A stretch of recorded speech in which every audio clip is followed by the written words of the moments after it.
दोस्तों दिल्ली हाईकोर्ट ने भी हाल ही में एक अहम टिप्पणी करते हुए दोस्तों ये कहा है कि अगर पत्नी उच्च शिक्षित है लेकिन बेरोजगार है तो उसे तब तक पति से भरण पोषण पाने का अधिकार है दोस्तों, जब तक वो खुद कमाई का कोई साधन नहीं ढूंढ लेती है या फिर कोई रोजगार नहीं पा जाती है दोस्तों। और हाई कोर्ट ने क्या किया है, एक पति की उस याचिका को खारिज कर दिया है दोस्तों, जिसमें फैमिली कोर्ट द्वारा पत्नी को मंथली 1 लाख यानी कि 1 लाख रुपए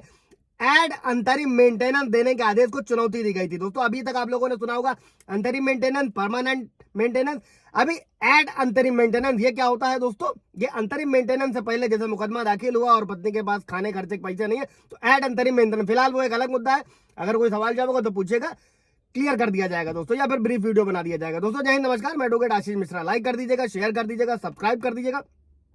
ताकि इन्फॉर्मेशन और लोगों को मिल सके दोस्तों। अभी क्या मामला क्या था दोस्तों, दिल्ली हाईकोर्ट में जो पति था वो एक ऑस्ट्रेलियाई नागरिक था दोस्तों, और उसने तर्क दिया कि उसकी पत्नी जो है, जो आप लोग भी सुनते हो कि पढ़ी लिखी पत्नी तो मेंटेनेंस नहीं देना, वो बेहद योग्य और कुशल है, प्रोफेशनल है, और जिसकी जो पढ़ाई लिखाई है वो भी बहुत मजबूत रही है, और पति के हिसाब से पत्नी अपनी योग्यता के बल पर अच्छी नौकरी पा सकती थी, लेकिन उसने अपनी मर्जी से जो है काम ना करने का विकल्प जो है चुना है। और उसकी जो वित्तीय डिपेंडेंसी है दोस्तों वो उसकी व्यक्तिगत पसंद है, जरूरत नहीं है। लेकिन पति ने यह भी कहा दोस्तों कि पत्नी पहले से ही आलीशान जीवन जी रही है और उससे उसकी ओर से कोई आर्थिक सहयोग नहीं मिल रहा। और उसने ये भी आरोप लगाया कि फैमिली कोर्ट ने जो है जो तथ्य थे सारे थे उनकी भी समीक्षा नहीं करी और दोनों पक्षों की सुविधाओं की तुलना किए बिना ये आदेश पारित कर दिया दोस्तों। और उसने यानी कि पति ने कहा कि उसकी खुद की आर्थिक स्थिति भी ऑस्ट्रेलिया में रह रहा है लेकिन बहुत अच्छी नहीं चल रही है, और अपनी आवश्यकताओं को पूरा करने के लिए माँ और दोस्तों की सहारा ले रहा है, और अपने स्टार्टअप के लिए भी दोस्तों और परिवार से आर्थिक मदद ले रहा है दोस्तों।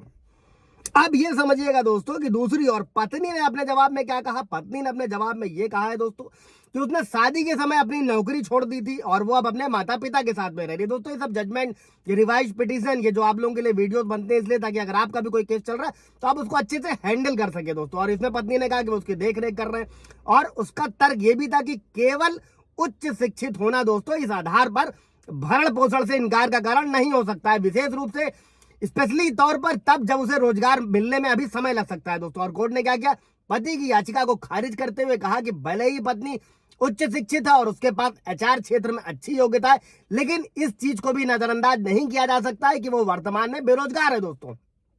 और कोर्ट ने यह भी कहा कि यह नहीं कहा जा सकता है कि उसने जानबूझकर नौकरी छोड़ी है, क्योंकि उसने शादी के बाद जो है ऑस्ट्रेलिया ट्रांसफर क्योंकि जाना था वहां पर, इसलिए नौकरी छोड़ी थी। और कोर्ट ने यह स्पष्ट किया दोस्तों इस मामले में कि जब तक पत्नी आय का कोई स्रोत नहीं ढूंढ लेती है या कोई रोजगार नहीं प्राप्त कर लेती है तब तक उसे पति से सहायता पाने का अधिकार है। और कोर्ट ने यह भी कहा कि यह आदेश केवल एड इंटरिम मेंटेनेंस का है, यानी अंतरिम राहत का जो आदेश है दोस्तों वो आय के हलफनामे यानी कि दोनों पक्षों की जो इनकम होगी उसका एफिडेविट दोनों पक्षों की आर्थिक स्थिति को ध्यान में रखते हुए